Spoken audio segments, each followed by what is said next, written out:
Hi guys, শুভ সকাল। তো দেখো, আজকে আমি পাস্তা বানাচ্ছি।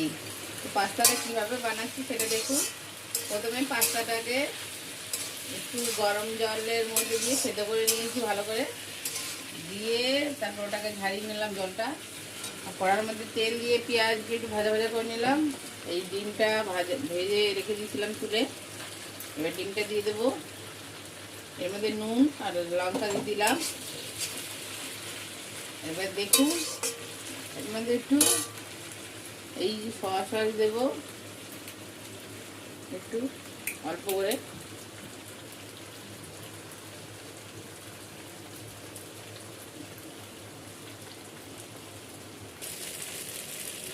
তো গাইস, দেখতে পাচ্ছ আমার পাস্তা রেডি হয়ে গেছে।